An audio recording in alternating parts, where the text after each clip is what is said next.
حضرت مرزا مظہر جانے جانا فرماتے ہیں کہ بارش ہوئی تھی تازی دلی میں تازی بارش ہوئی تھی. ایک بابا لکڑی کے جوتے پہنے کھڑا ہوں، اللہ اللہ اللہ اسی کسے دے کچھ بھی نہیں لگ دے نہ کوئی ساڈا دردی. بابا مست ہو کے جا رہا اللہ اللہ کرتا جا رہا. ایک طوائف اپنے کوٹھے سے اتر کے تو سیڑھیوں پہ بیٹھی تھی، ساتھ اس کا یار بھی بیٹھا تھا. بابا اپنی مستی میں جا رہا تو بابا جی کے پیروں سے کچھ مٹی اڑی تو اس عورت کے کپڑوں پہ پڑ گئی. پرواہ نہیں، بزرگ گزر رہے. وہ یار اس کا دوڑا ہوا آیا، اس نے آ کے تھپڑ مارا. کا خیال نہیں سارے اس کے کپڑے آلودہ کر دیے، تو کدھر تیرا دماغ نہیں ٹھیک؟ بابے نے نظر اٹھائی، کہا بیٹے میں نے دیکھا نہیں، چل اللہ تیرا بھلا کرے، تو نے بدلہ لے لیا. بابا جی چپ کر کے وَإِذَا خَاطَبَهُمُ الْجَاهِلُونَ قَالُوا السَّلَامَ چپ کر کے گزر گئے. ٹھنڈ کا موسم تھا، بارش تازہ ہوئی تھی، حلوائی دودھ کاڑ رہا تھا. اس نے بٹھایا بابا جی کو پھٹے پہ، پیالہ پکڑا، دوڑ کے آگے بڑھا. بزرگ آ گئے، آئیے بیٹھیے. دودھ کا گرم گرم پیالہ شکر ڈال کے دیا. بابا جی نے دودھ پیا، پھر نظر جھکی، پھر رنگ بدلا. کہنے لگے مالک تو کتنا بے نیاز ہے، کہیں تھپڑ مرواتا ہے کہیں دودھ پلاتا ہے. تیری بے نیازی ہے نا، ادھر تھپڑ مروایا یہاں دودھ پلایا، تو ہی جانتا ہے تیرے رنگ کیا ہے. ابھی بابا وہیں بیٹھا تھا، دوڑے آئے پیچھے سے لوگ، شور ہوا. بابے کو دبوچ کے وہاں لے گئے جہاں اس نوجوان نے تھپڑ مارا تھا. کہا تو اللہ کا بندہ ہے، اللہ کے بندے بد دعا تو نہیں دیتے.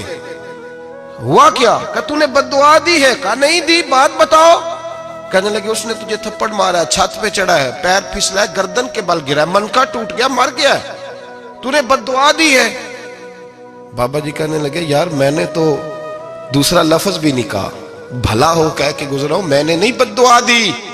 کہا تو نے دی ہے تبھی تو مر گیا. کہا نہیں دی. کہا بابا تو بزرگ آدمی ہے، سچ بول. تو بابا جی کہنے لگے سچ سنو. پھر میں آ رہا تھا، میرے پیروں سے مٹی اڑی، اس کے یار کے کپڑوں پہ پڑی، اسے برا لگا، اس نے مجھے مارا. جب اس نے مجھے مارا تو میں کوئی لاوارث تو نہیں تھا، جب اس نے مجھے مارا تو میں کوئی لاوارث تو نہیں تھا. مجھے دشمنوں نہ چھیڑو، میرا ہے کوئی جہاں میں ابھی پکار لوں گا، نہیں دور ہے مدینہ. اس نے مجھے مارا تو میں کوئی لاوارث تھا کہ میرا بدلہ کوئی نہ لیتا. اس نے مجھے مارا ہے تو میرے یار کو برا لگا تو اس نے اسے مار دیا ہے، میری تو غلطی کوئی نہیں. یاروں کا جھگڑا ہے، یہ تو دوستوں کا جھگڑا ہے، یہ تو یاروں کا جھگڑا ہے، کوئی غلطی نہیں میری، کوئی غلطی نہیں. خش جنہ قدر نہیں میرا، اے میرے صاحب نو وڈیاں، میں تے گلیاں دا روڑا کوڑا، میں گلیاں دا روڑا کوڑا. میں نو محل چڑھایا ہے سائیاں، میں نو محل چڑھایا ہے سائیاں. فرمایا اس نے مجھے لوارث سمجھا تھا کہ تھپڑ مار کے گزر جائے، میرا کو پوچھے گا ہی نہیں. میرے رسول پاک علیہ السلام کے بارے میں رب فرماتا ہے ابھی میں تو تیرے ہوتے ہوئے کافر کو سزا نہیں دیتا کہ تو موجود ہے. یاد رکھیں حضرت فضیل بن عیاض فرماتے ہیں ایک جوان تھا، مسجد میں آیا، لوگوں سے کہنے لگا روٹی کھلاؤ. کسی نے توجہ نہ کی. اس نے کہا میں رب بتانے والا ہوں، میری طرف دیکھو تو صحیح. کسی شخص نے خیال ہی نہ کیا. پھر اس نے کہا یار تھوڑا سوچو. نمازیوں سے کہا، اہل علاقہ سے کہا، انہوں نے کہا تیری طرح کے بڑے درویش دیکھیں. مسجد کے محراب میں وہ رب کریم کا بندہ انتقال کر گیا. جب فوت ہو گیا نا، لوگوں کا مزاج ہے بیمار کو دوائی نہیں دیتے، جنازے پہ وقت پہ پہنچ جاتے. جب کوئی گر رہا ہوتا ہے تو سہارا کوئی نہیں دیتا، جب کوئی گر جاتا ہے ٹانگ ٹوٹ جاتی ہے تو تیمارداری کو زمانہ پہنچ جاتا ہے. اور بزرگ وہ نوجوان اللہ کا نیک بندہ مسجد کے محراب میں فوت ہو گیا. حضرت فضیل ابن عیاض کہتے ہیں امام صاحب نے اعلان کیا چندہ دو، کوئی لاوارث فوت ہو گیا، کفن دینا. چندہ کٹھا ہوا، کفن خریدا، جنازہ پڑا. عشاء کے بعد دفن کر کے آئے. فجر کی نماز کے لیے جب امام اور مؤذن مسجد میں آئے تو چیخیں مارنے لگے، تڑپنے لگے. دور دور تک آوازیں پھیل گئی، دنیا دوڑی آئی. کیا ہوا؟ کہنے لگے وہ جو تم نے کفن پہنایا تھا وہ یہاں پڑا ہوا ہے، اور دیکھو کفن پہ تحریر لکھی ہے. تحریر کیا ہے؟ عرش کے مالک نے فرمایا میرے دوست نے روٹی مانگی تم نے دی نہیں، اس نے تمہیں میرے قریب کرنے کے لیے اپنی طرف توجہ کرائی، تم نے کی نہیں. اور میرا یار تمہارے کفن کا محتاج تھا، سنبھال کے رکھو اپنا کفن، میں نے اسے جنت کا لباس عطا فرما دیا. سنبھال کے رکھو، یہ کوئی لاوارثوں کا ٹولہ ہے؟ یاد رکھیں جو وارث والے ہیں وارث والے ان کا رنگ اور ہے، جو ماننے والے ہیں ان کا مزاج اور ہے۔ اپنی زندگی لوارثوں کی طرح نہیں گزارے، تھوڑا سا ادھر گیا تھا تو پھر تھوڑا سا ادھر گیا تھا تو تھوڑا سا، یہ کیا بات ہوئی، یہ کیا بات ہوئی؟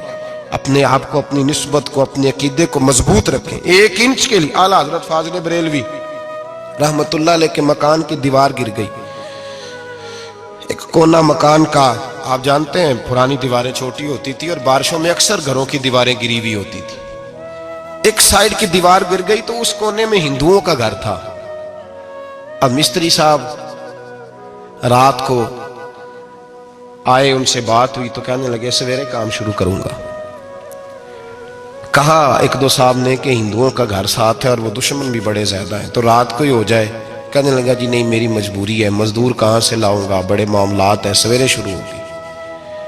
اب رات کو مولانا ظفر الدین بہاری علیہ رحمہ کہتے ہیں بچے مدرسے کے، باقی سارے لوگ، سب کو جمع کیا گیا، چونکہ اس طرف سے تھوڑا خطرہ تھا ہندوؤں کی جانب سے۔ کہا جناب یہ بڑے دشمن ہیں اسلام کے، تو اس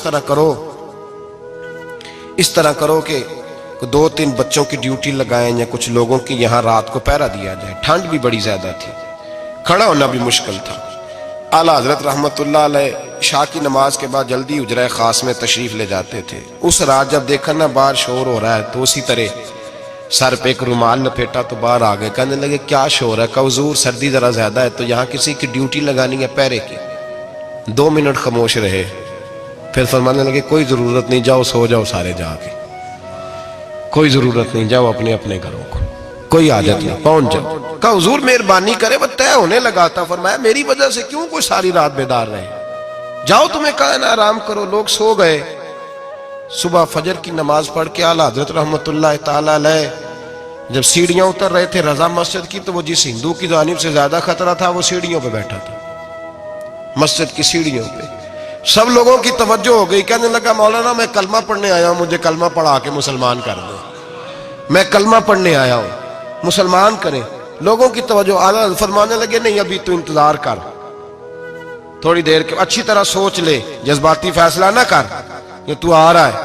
یہ کہہ کے جب 2 سیڑھیاں نیچے اترے اس کے پاس سے تو اس نے پیر تھام لیے، کہنے لگا اب ایسے تو نہ کرو، رونے لگا۔ اعلیٰ حضرت رحمت اللہ نے کلمہ پڑھایا، کچھ باتوں کی نصیحت فرمائی، تشریف لے گئے۔ گھیرنے والے گھیر کے بیٹھ گئے، کہنے لگے ہمیں بھی بتا بدلہ کیسے ہے۔ کہنے لگا دیوار گر گئی، آدھی رات کے وقت، آدھی رات تک انتظار کرتا رہا، پہرے دار کوئی نہیں، تو 2 تلواریں لے کر جب میں ان کے مکان کی جانب بڑھا، میں نے کہا آج گردن کاٹوں گا اور کاٹ کر کے نکلوں گا۔ کہتا ہے جب میں قریب آیا تو 2 شیر کھڑے تھے، اوپر سے پلٹ کے آیا تو پھر کھڑے تھے، ادھر سے پلٹ کے آیا تو پھر کھڑے تھے۔ فرماتے ہیں میں 2 گھنٹے کے بعد آیا تو پھر پلٹ کے کھڑے تھے، میں پھر 1 گھنٹے کے بعد آیا، سحری کا وقت ہوگا تو پھر پلٹ کے کھڑے تھے، اب میں ڈر کے بھاگا۔ کہتے ہیں فاضل بریلوی نے اپنی کھڑکی سے منہ باہر نکالا، کہنے لگے اور کتنا تجربہ کرے گا، مجھے تو لاوارث سمجھتا ہے، لاوارث ہوں میں، اور کتنا تجربہ کرے گا، بس کر مان جا۔ میں نے کہا حضور یہ کون ہے، مجھے بتائیے تو صحیح یہ کون ہے۔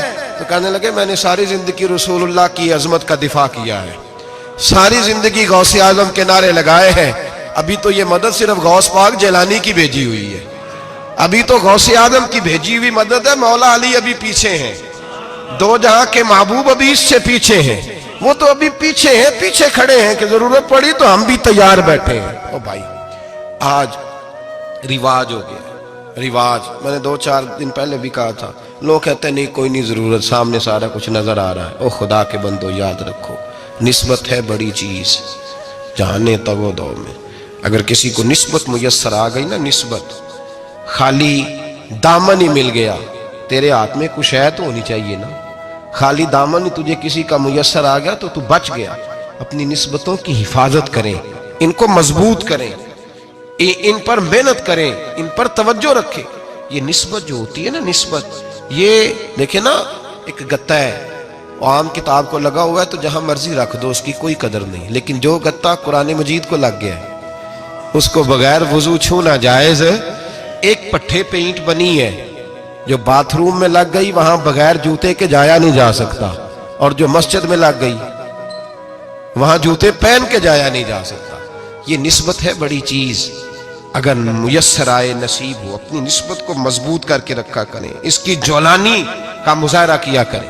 اس نسبت میں روز توانائی آنی چاہیے.